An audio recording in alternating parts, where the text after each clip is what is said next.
Gaza మీద మరొకసారి దారుణమైనటువంటి దాడికి పాల్పడింది ఇజ్రాయెల్. ఈ సందర్భంగా 80 మంది పిల్లల దాకా చనిపోయారన్నటువంటిది దారుణమైనటువంటి విషయం.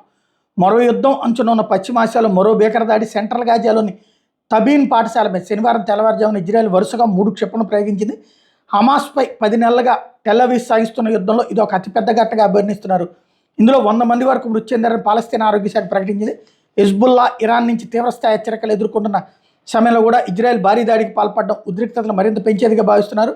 తబీన్ పాఠశాలలో 6,000 మంది తలదాచుకుంటున్న శరణార్థి శిబిరమని హమాస్ పేర్కొంటుంటే అది సీనియర్ కమాండర్లు సహా 20 మంది ఉగ్రవాదులు నక్కిన హమాస్ కమాండ్ సెంటర్ని ఇజ్రాయెల్ ఆరోపిస్తోంది. ఈ పాఠశాల మసీద్ పక్కనే ఉందని తెలిపింది.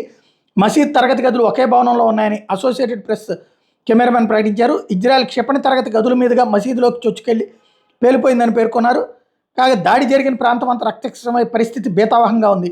భారీ భవనం గోడలు నేలమట్టమై శరీరాలు ఛిద్రమయ్యాయి. వాహనాలు పూర్తిగా ధ్వంసమని తమ దగ్గరికి 70 మృతదేహాలు మరో 10 మంది శరీర భాగాలు వచ్చాయని అల్-హైల్ ఆసుపత్రి వాళ్ళు చెప్తున్నారు. అయితే ఒక 4 రోజులు పోయాక మళ్ళీ అసలు లెక్క తెలుస్తుంది. క్రిందసారి కూడా ఇట్లాగే వీళ్ళు ఏం చేస్తున్నారు, ఉగ్రవాదులు సపరేట్గా ఉండాలి కదా, జనాల మధ్యలోకి వెళ్ళి ఉంటున్నారు. అంటే జనాల్ని తమ చుట్టూ కవచాలుగా వాడుకుంటున్నారు. లేదా జనాల మధ్యలో ఉంటే తాము చచ్చినా జనాలు చచ్చిపోయారన్నటువంటి ఇది కల్పించారు. నిజమైనటువంటి వాడు ఆ దేశం పట్ల బతుకున్నోడైతే ఆ జనాలు బతకాలని కోరుకోవాలి, ఆ జనాలకు ఇబ్బంది రాకుండా తను వేరే చోట ఉండాలి. అట్లా కాకుండా కావాలని పిల్లల మధ్యలో, స్కూళ్ళ మధ్యలో, అలాగే మహిళల మధ్యలో, వృద్ధుల మధ్యలో ఉంటూ తమని ఏదైనా జరిగితే కనుక ఇక్కడ భవిష్యత్తులో ఉగ్రవాదాన్ని పెంచడానికి అన్నమాట. ఇప్పుడు చచ్చిపోయినప్పుడు సాధారణ ప్రజలు చచ్చిపోతారు తీవ్రవాదితో పాటు.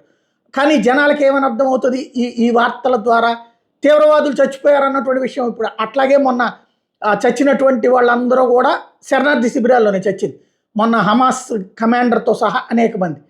అయితే ఇక్కడ చెప్పడం మాత్రం జనాలకి ఏం చూపెడతారు, ఇందులో సాధారణ ప్రజలు చచ్చిపోయారు అన్నటువంటి హెడ్డింగ్ సాధారణ ప్రజలు.